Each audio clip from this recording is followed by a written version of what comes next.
बिस्मिल्लाहिर्रहमानिर्रहीम। लाखों करोड़ों दुरूदो सलाम मोहम्मद मुस्तफ़ा सल्लल्लाहु अलैहि वसल्लम और आले मोहम्मद पर। मैं हूं उमर दराज गोंदल। मैंने बताया आपको कि कल क्या कॉलम था सुहेल बड़ाइच का, जिसमें कहा गया कि फिर भाई हुकूमत की तो कोई ज़रूरत नहीं है, चूंकि हुकूमत का और इस्टेब्लिशमेंट का एक ही मुश्तरका टारगेट था तहरीक इंसाफ को ख़त्म करना। तो इस्टेब्लिशमेंट के बकौल तहरीक इंसाफ अब जीरो पर है या आखिरी सांसें ले रही है, तो हुकूमत का कोई जवाब नहीं रहा। तो कल मरी में मुस्लिम लीग नून का इजलास था जो गैर मामूली था। मंडे के रोज इजलास बनता नहीं था और ख्वाजा आसिफ जो हैं, जिनके ऊपर इल्जामात लग रहे थे, जिनके इस्तीफे की बातें हो रही थी, तो फिर रात को अचानक उनकी मीडिया में वापसी हुई है। उन्होंने जिसको कहते हैं ना कि आखिरी अर्जी डालना, आखिरी दरखास्त देना, वो दरखास्त दी है। कैसे दरखास्त दी है मैं आपके सामने डिटेल्स रखता हूं, लेकिन आपसे गुजारिश है कि मेरा व्हाट्सएप चैनल जरूर सब्सक्राइब कर लीजिए। कमेंट्स में जाएं, मैंने पिन किया हुआ टॉप के ऊपर, उस पर क्लिक करें और मेरे व्हाट्सएप के साथ आप कनेक्ट हो जाएं, ताकि टाइमली ये वीडियोस भी और इसके अलावा भी मुल्क भर में होने वाली अपडेट्स आपको मिलती रहें। अच्छा, अब रात को ख्वाजा आसिफ साहब जो हैं वो आए और उन्होंने क्या कहा कि उन्होंने ये कहा कि मौजूदा अरेंजमेंट गॉड गिवन है। अच्छा, बिल्कुल ठीक है। यानी उनके कहने का मतलब यह है कि ये इस वक्त जो शहबाज शरीफ की हुकूमत है और जो इस्टेब्लिशमेंट का ताउन उन्हें हासिल है, ये खुदा की जात की तरफ से तोहफा है, और गॉड गिवन का मतलब तो यही होता है। और उनके मुताबिक जो रास्ता शहबाज शरीफ ने अपनाया है, ये पाकिस्तान के लिए बेहतर है, मौजूदा अरेंजमेंट डिलीवर कर रहा है। अगर आप इसको इस लिहाज से बयान को देखें तो आपको यहां पे समझ आती है, लेकिन अगर आपको इस अंदाज से यह समझने की कोशिश करें कि वो ये कह रहे हैं कि हमारी छुट्टी ना करवाई जाए, हम डिलीवर कर रहे हैं, और ये जो अरेंजमेंट आपको मिल गया है इसको अल्लाह ताला की एक नेमत या इनाम के तौर के ऊपर देखा जाए और इससे ज्यादा आगे ना बढ़ा जाए। अच्छा, उसके बाद उन्होंने फिर क्या कहा? उन्होंने वही जो एडीसीआर वाला मैटर था, उस एडीसीआर वाले मामले को कहा कि उससे लाताल्लुकी का इजहार किया। फिर उन्होंने खासकर वो जो पुर्तगाल और बाकी बातें की, तो उन्होंने कहा कि असल में वो जो लोग उसमें इन्वॉल्व थे उन्होंने मुझे उसके साथ जोड़ने की कोशिश की। अब वो कल कह चुके थे जियो न्यूज के साथ बात करते हुए कि मैं इस्तीफा मैंने नहीं दिया और मरीम नवाज शरीफ वजीर आला से पहले मेरी बेटी है। तो अब मुख्तलिफ जराए से कल से खबरें आ रही हैं कि ख्वाजा आसिफ साहब जो हैं उनका कोई ताल्लुक नहीं था इकबाल संघेड़ा के साथ। असल में उनको सिर्फ इस बात के ऊपर थोड़ी नाराजगी थी या शिकवा था कि आपने मुझे एतमाद में क्यों नहीं लिया, एतमाद में ले लेते तो शायद इस तरह से चीजें ना होती। फिर वो फरमाने लगे, वो जिस अरेंजमेंट को गॉड गिवन कह रहे थे, अब रात को वो फरमा रहे थे कि मैं जिन पार्लियामेंट लॉजेस में रहता हूं वहां पर खिड़कियां और दरवाजे टूट गए हैं, मगर मैं रिपेयर नहीं करवा सकता। फिर उन्होंने तरले का लफ्ज इस्तेमाल किया कि मैंने वजीर आजम और मोहसिन नकवी के तरले किए हैं। मोहसिन नकवी पहली बार पार्लियामेंट में पहुंचे हैं। मोहसिन नकवी इतने खुशकिस्मत हैं कि डायरेक्टली निगरान वजीर आला से सेनेटर, सेनेटर से निगरान से होते हुए वजीर दाखिला, चेयरमैन पीसीबी, और ये नवाज शरीफ के साथी हैं। इनकी आज की सियासत नहीं है। और वो किसके तरले कर रहे हैं? वो मोहसिन नकवी के तरले कर रहे हैं, और उनके मुताबिक इन तरलों के बावजूद भी उनकी बात नहीं बनी। तो फिर मुजम्मिल असलम जो हैं, जो मुशीर है खैबर पख्तूनख्वा हुकूमत के, उन्होंने कहा कि जो शख्स एक कमरा ठीक नहीं करवा सकता, वो दावा करते हैं कि हमने मुल्क ठीक कर दिया। जब आप इस किस्म की बातें करेंगे फिर आपके मुखालिफिन आपको भरपूर तरीके से इस्तेमाल करेंगे। और उसकी वजह क्या है? उसकी वजह यह है कि अब एक्सटेंशन की बातें हुई। आप जानते हैं कि राना सनाउल्लाह ने यह कहा कि देखें, नवाज शरीफ एक्सटेंशन के खिलाफ हैं, उन्हें जब जब मौका मिला तो उन्होंने एक्सटेंशन नहीं दी। तो लोगों ने सवाल उठाया कि जनरल बाजवा को एक्सटेंशन के मौके के ऊपर ना सिर्फ मुस्लिम लीग नून ने वोट दिया बल्कि गैर मशरूत तौर पे वोट दिया, तो वो वोट आपने किस लिए दिया था?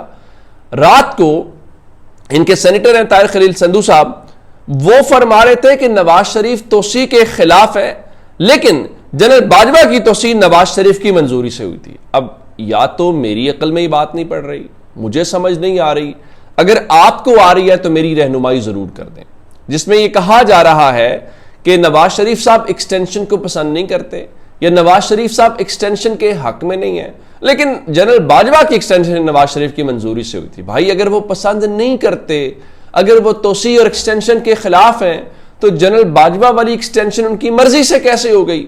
असल सवाल तो ये है। और अगर उनकी मर्जी से हुई तो फिर ये बात नहीं कहनी चाहिए कि वो एक्सटेंशन के या उन चीजों के खिलाफ है। अच्छा, अब दो बातें जी।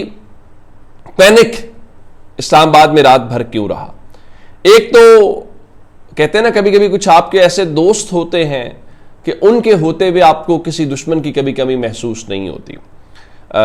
इस सिलसिले में क्या हुआ कि शेर अफजल मरवत साहब जो हैं वो कहते हैं कि मैं इमरान खान के साथ खड़ा था, खड़ा हूं और खड़ा रहूंगा। मुझे नहीं इल्म कि वो अगर अभी खड़े हैं तो उनको अगर वो बैठ गए तो फिर क्या होगा।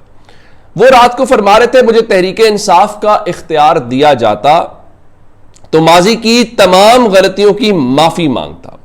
नवाज शरीफ, मरियम नवाज और दीगर नून लीगी क़यादत की गिरफ्तारियां संगीन गलतियां हैं, इन गिरफ्तारियों पर माफी मांगता। बिल्कुल ठीक है। एक बात कि क्या नवाज शरीफ की गिरफ्तारी इमरान खान ने की थी?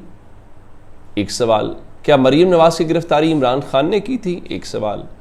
फिर एक और सवाल यह है कि ये जो अभी सजाएं हो रही हैं, ये जो नून लीग के दौर में गिरफ्तारियां हो रही हैं, क्या ये भी तहरीक इंसाफ की गलतियां हैं? क्या इससे भी तहरीक इंसाफ को माफी मांगनी चाहिए? यह भी पूछना चाहिए। क्या इस तरह से तहरीक इंसाफ की खवातीन के साथ जो सलूक हो रहा है, क्या मुस्लिम लीग नून की आम वर्कर खवातीन के साथ यह सलूक हुआ था? नाम लेना आप, डॉक्टर यास्मीन राशिद, आलिया हमजा, सनम जावेद, आयशा भुट्टा और जिस तरह तैयबा राजा, मैं और नाम ले सकता हूं कि ये लोग बेचारे कैसे उस पूरे के पूरे ट्रायल्स के अंदर रगड़े जा रहे हैं, क्या किया जा रहा है, जिस तरह से इस खवातीन के साथ सलूक किया जा रहा है, क्या उनके साथ भी ऐसा हुआ था? तो अब उनका पैनिक है क्या? पैनिक ये है कि शाह महमूद कुरैशी साहब बरी हुए। पैनिक दो तरह का है। एक, हुकूमत की सफ़ों में पैनिक बहुत ज्यादा है। नंबर 2, तहरीके इंसाफ के अंदर भी पैनिक। आप हैरान हो जाएंगे। शाह महमूद कुरैशी साहब जो हैं, अब अगर उस बंदे पे भी अभी भी आपने शक करना है तो फिर आपकी वफादारी का, लॉयल्टी का क्राइटेरिया क्या है?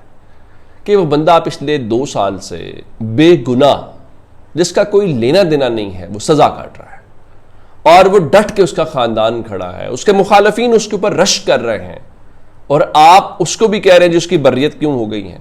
तो तहरीक इंसाफ की तो समझ आती है कि उसके अंदर जो लोग हैं उनको ये लगता है कि शाह महमूद कुरैशी की ज़ाहिर एक वाइज आदमी है, एक पॉलिटिकल लीडर हैं जिनकी एक स्टैंडिंग है, जिन्होंने धूप और छांव देखी हुई है, तो इनको लग रहा होगा कि हमारी छुट्टी हो जाएगी, हम क्या करेंगे। चले, ये तो समझ आती है। दूसरा, हुकूमत के अंदर पैनिक है।